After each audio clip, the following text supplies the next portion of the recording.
Daily লাইফের এত ব্যস্ততার মধ্যে নিজের যত্ন একদমই নেওয়া হয় না। তোমরাও কি একমত? আমাকে কমেন্টে জানাবে। তো আজকে ভাবলাম ছুটির দিনে চলো হেয়ার কেয়ার, ফেসের কেয়ার সবকিছু মানে ফুল বডি কেয়ার করা যাক।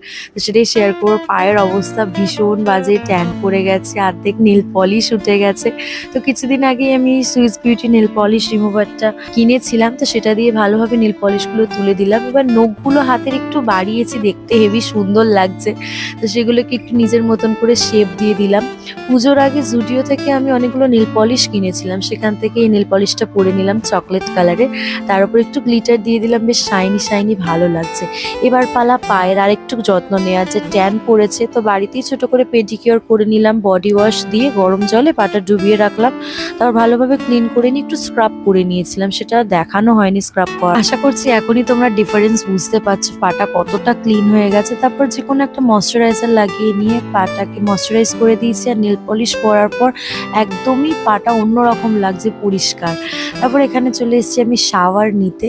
তো সবাইকে একটাই রিকোয়েস্ট করব, শাওয়ার জেল ইউজ করো, খুব ভালো এটা বডির জন্য। সাবানে ক্ষার থাকে, আর এখানে আমি রেজার ইউজ করি বডির হেয়ার রিমুভ করার জন্য, বিকজ ভ্যাক্সিং ভীষণ পেনফুল, আমি ওটা নিতে পারি না। আর তারপর ভালোভাবে ময়শ্চারাইজ করে নিয়েছি আমি, ভীষণ পাম্পি হয়ে গেছে স্কিনটা।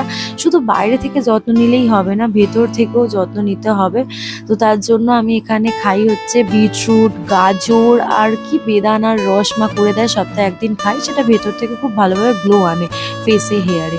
এবার হালকা একটু স্কিন কেয়ার করে নিচ্ছি, একটু পরে আমি বেরোবো। এটা পুজোর আগের ভিডিও, হেয়ার কালার করেছি। যারা প্রথম থেকে আমাকে ফলো করছো জানো যে একটু নতুন লুক দিয়েছি পুজোর আগে, সবারই ইচ্ছে করে।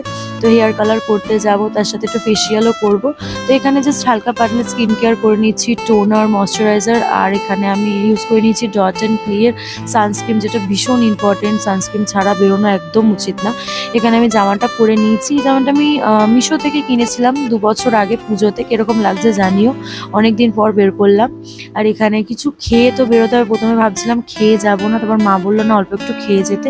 তো প্লেন ভাত, আলুর চচ্চড়ি আর একটু লোটে মাছ করেছিল আগের দিনে, ঝুড়ি লোটে, আমার হেভি লাগে ধনেপাতা দিয়ে, তো ওটাই অমৃতর মতন খেয়ে বেরোলাম। বাবা ছাড়তে যাচ্ছিল। আর এই হেয়ার কালারটা আমি করব সফট ব্লন্ড।